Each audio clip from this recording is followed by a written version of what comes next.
Welcome back to Copa America, you guys. Another fresh best of 3 on our hands over here. Oops, gotta swap those nameplates around.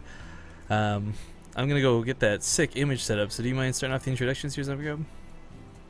He never writes. As the red Zerg, it is Rivera. And in the bottom left, I'm not convinced he's Zerg anymore, guys. Not after this picture of him as a baby surfaced. It's gonna be the Blue Reaper, known as Catz. That's such a cute baby picture. And it's his fault for tweeting it.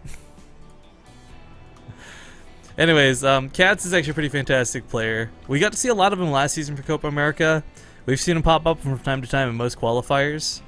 It's kind of a bummer. You know, Catz kind of feels like this guy who would be the crazy old Mr. Miyagi to teach people how to play the game in the craziest, most overpowered ways.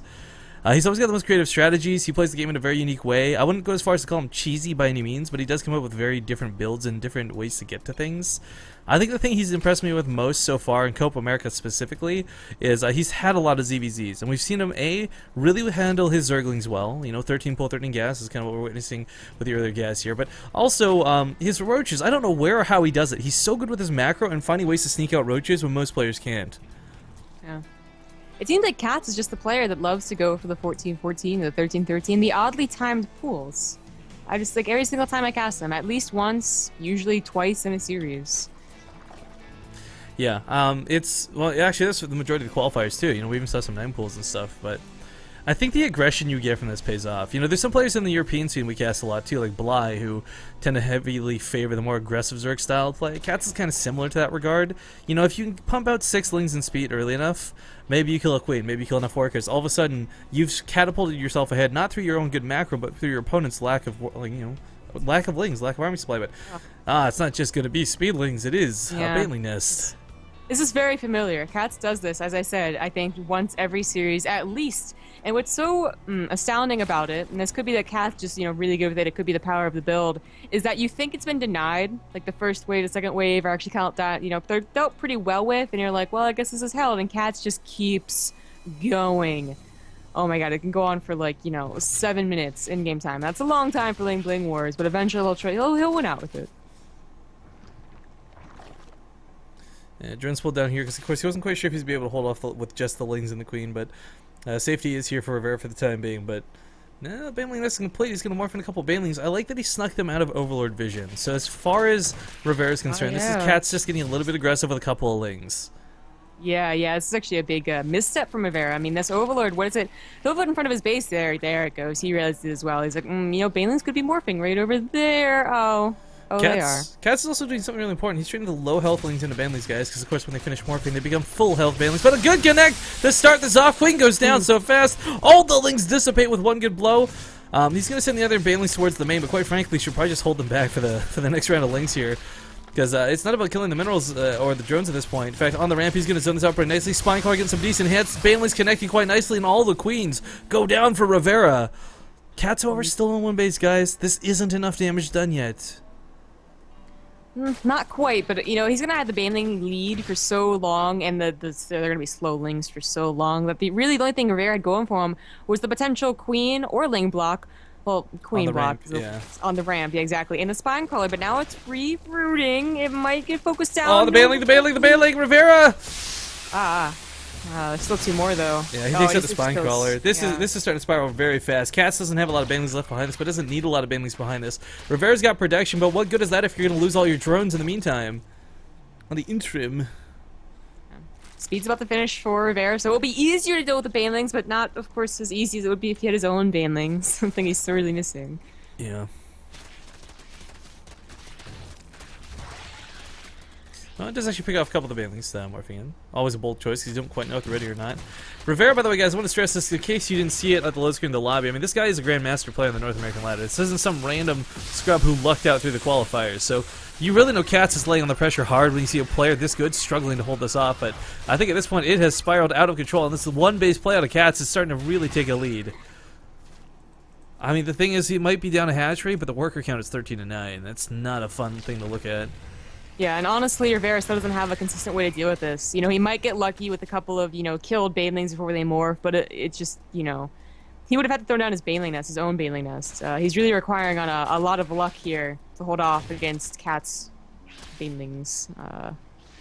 It is crazy watching the control of both these players right now. It's pretty intense trying to micro this out. And still macro behind it. Build Banelings, build more Lings. Catz gonna lose the Ling fight, but here comes some Banelings. Straight shooting down the middle. 3 of them gonna hit straight for that mineral line. Quite frankly, oh, no. Decent connects. It's been great so far, but now they actually reach the mineral line again. And you know what else is missing? Oh. Queens. Oh. There's just no queens. Could have manually detonated that, didn't need to. Still taking a quite lead. All these drones with about 1 hit from dead. GG's gonna be called, and Catz will take game number 1 in this best of 3. That was. Stay there. Just... Okay, I'm gonna win now. Thank you. You know, the thing is, though, if we're gonna be quite honest, like, yes, the build was pretty impressive. You know, you have Banelings when your opponent doesn't. But Banelings don't automatically win you the game. Control does. And if there's one thing we can really give compliments to Catz for that game, was his control was immaculate. His opponent was constantly running into the Banelings. We never really saw it segment off of 1 or 2 Lings at a time. The Queens never got to that point where they blocked the ramp, as you pointed out. I mean, a lot of things went wrong for Rivera, sure. But, I mean, Catz handled that very nicely. His control of the Lings was pretty nice. He was always doing the proper segments off. He was protecting his Banelings. I mean, the worst thing you can do in that scenario, and I'm sure every Zerg player's experienced this at least once in their life, is over Baneling. Make too many Banelings and not have enough Lings to actually defend the ones morphing in. And that was almost the case a couple of times. But We've seen Catz do this so often that I think we've seen almost every single build against it. We've seen, you know, Baneling before speed try and counteract Banelings. We've seen, you know, someone, I think 10 pulled him once. Someone did the exact same build, and it was like a weird counterattack oriented game. I think we've actually seen everything possible, and I think the only game that he lost was the one where it was a counterattack game, and that was so close and clutch that, I don't know, it was still pretty miraculous how much he held on. Yeah.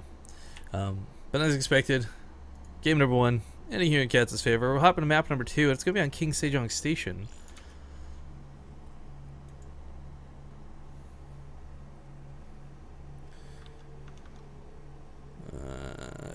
So the other match is possibly scheduled for tonight, guys, but I really have no idea on the updates here. Your Twitter. Your tweet. You just copy pasted your Twitter name, so it's you put your own name in your tweet. Oh, so good at Twitter.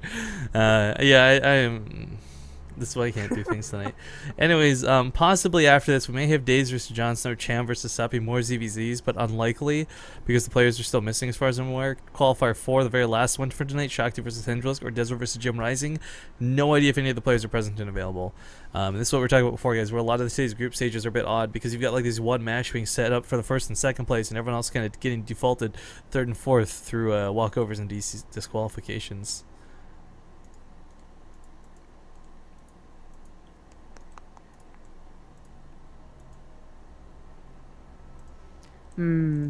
Players need to be in this. That'd be nice. Yeah. Why isn't this based straight TV? Because it's Copa America. Pretty simple. I'll say, by the way, guys, I mean, Zombie Grub and I have had multiple talks about like casting on other channels before. Coming to Copa America was not an easy decision. I'll stress that out real quick. Like, we've had a lot of issues casting on other people's streams before, and not something I think we favor, and it's something very difficult to get us to do. So you know that we're involved with Copa America, but we're willing to cast off of base trade TV and over here. So even though it's ZVZ's all the way through, and I'm tearing enemies just cringing up into a ball and dying, we'll still have a good time with Copa America.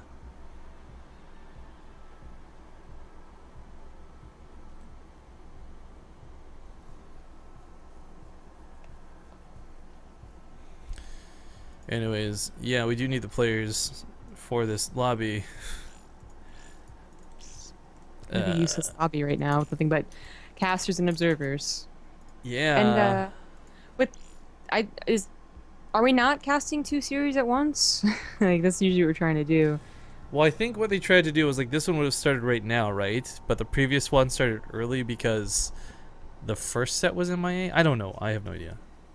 I just know that I don't have an enemy. He has 7 best of 3s tonight. Actually, let me see if I can find it from the admins.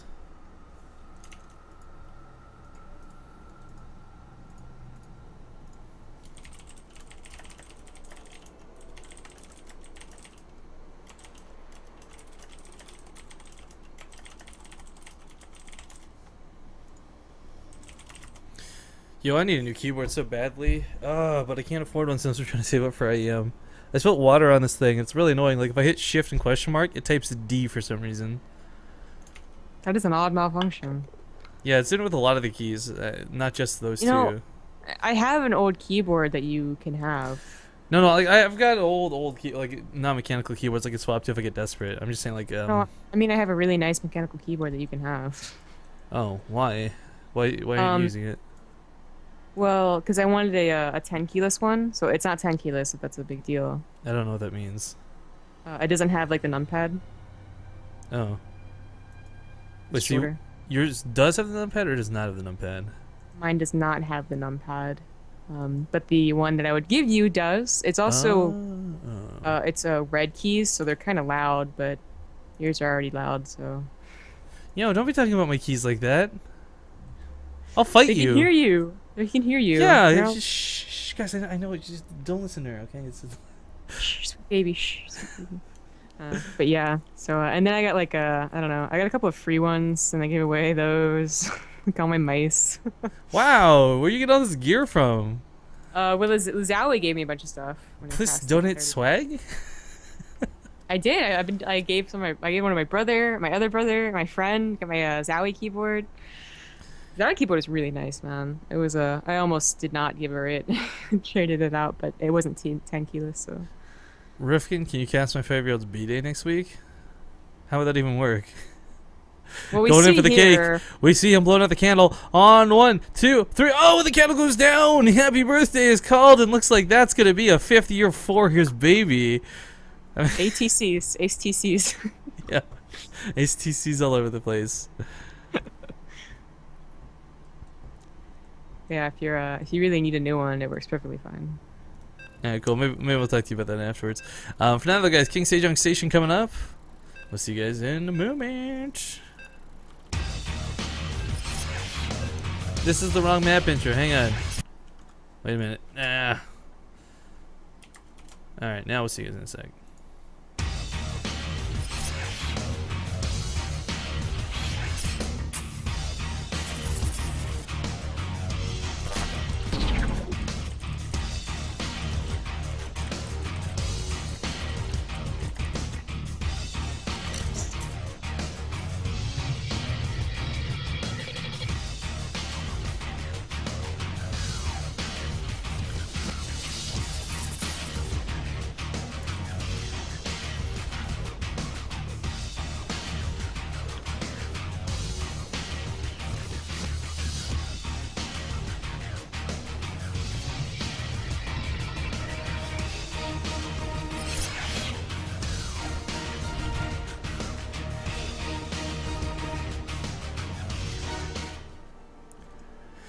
Alright, welcome back to the cast, guys. Oops, let me swap that around. There we go.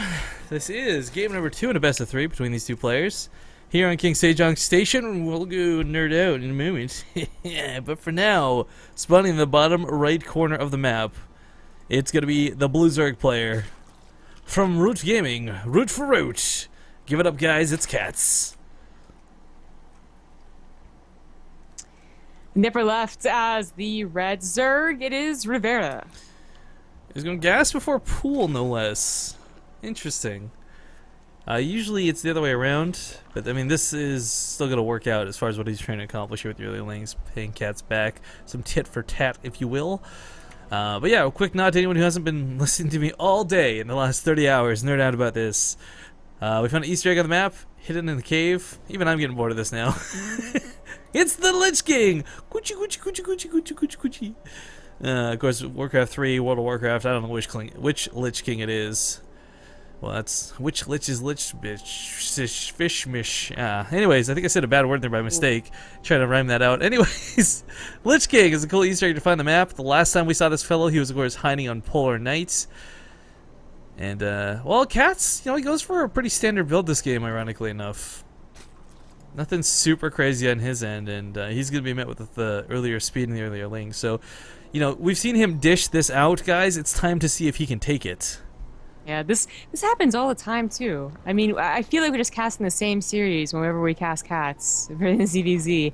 He'll do the aggressive attack, and then his opponent will get like you know, so upset about it. He's like, well, I'm gonna do it. See how you like it. It happens every single time. But so far, I think Cat's actually been pretty good at being able to deal with it, as I recall. And there is a reason I believe that Cat's, you know, a lot of pro gamers say this is actually not that great of a map to go ahead and do that all in. They actually feel very comfortable 15 hatching on it because it is a rather large rush distance because it's so windy. Agreed. But a spine crawler is coming down right away. That Overlord did see these coming, of course. A spine crawler alone might not be enough to hold this off. Once the queens get out, it's going to be a little bit better, a little bit easier. The worst thing, of course, is the speedlings run past everything. But Catz knows he's going to need combination spine crawler and 2 queens to actually focus fire down the banelings before they touch the lings. The idea is to use the lings to hold the ramp, and of course use the spine crawlers and the queens to focus down those banes before they do any real damage. And the thing for Catz, guys, to make this work, you know, he's got to cut out a couple workers. Every mineral counts. Every Overlord is so expensive. In fact, he's going 4 queens on this. Whoa. Yeah, I like that. He's not going to have a lot of Arva inject because, of course, his queens are blocking the ramp. But also is going to be very helpful. Added DPS, added, you know, Baneling Soakers, stuff like that. Here it comes. The Baneling should be targeted by the Spine Crawler. The problem is those Banelings could go off on the Spine Crawler, as we see. But that's not even too bad. Oh, Catz eats a Baneling in the face, though. A couple of the lings go down pretty quickly. He can deal with the lings that are here right now, guys, but he's not moving off the ramp because he's really worried about the next set of them. Whoa, Catz is getting 5 drones behind this? I don't know, Catz. Like, I know you held that kind of, you know, pretty He's on okay. 4 queens. He's coming up on 6 queens. I think it's okay. I think he can still break the queens, though. They don't have Transfusion any quite yet. He's getting 4 more Banelings. That's the thing, though. It's yet, right? Like, he's got 2 queens that are about to have transfuses. They'll have 6 in total. The DPS will be there. As long as he sits on the ramp, this... I feel okay.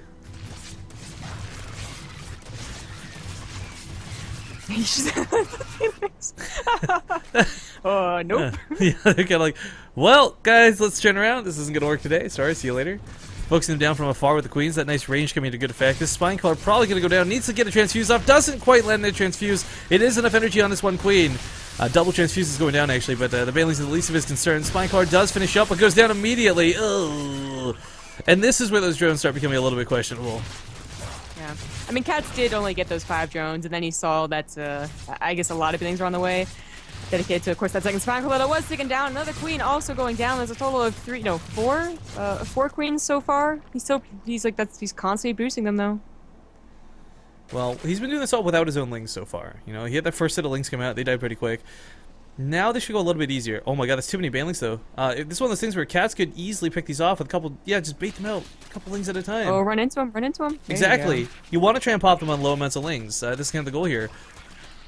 Trying to segment them off. 1 or 2 are going to die here. It's going to kill a good chunk of the lings, but now everything's so low. He's actually systematically targeting them all to get them low enough so he can focus on firing them down with the queens. Oh, that's so cool. Queens on the ramp are going to hold. Wow. Oh, this is so sick. So close. 2 more Banelings would have broken through, but even if he broken through, not enough lings. Catz shows how to do it. He holds. You know, it's so scary. You know, the drones. You weren't wrong. You know, it was questionable, right? But it's always a scary situation. Catz feeling confident the whole way through, though. We see him hold that pretty nicely, and that's how you do it, guys. I guess. Take notes. I don't know. Get coaching from Catz. But it is going to be a 2-0 in the favor of Catz. And I think the thing was, you take a look at that first ZVZ, kind of the slower, drawn-out version of the matchup. This second one was the fast-paced, you know, the fast lane, as it were. We'll see if there's going to be more matches or not, guys, because like I said, we don't really know what's going on with the players and their attendance. So we're going to run a commercial break while we try and find out. Stick around. Hopefully we'll have more.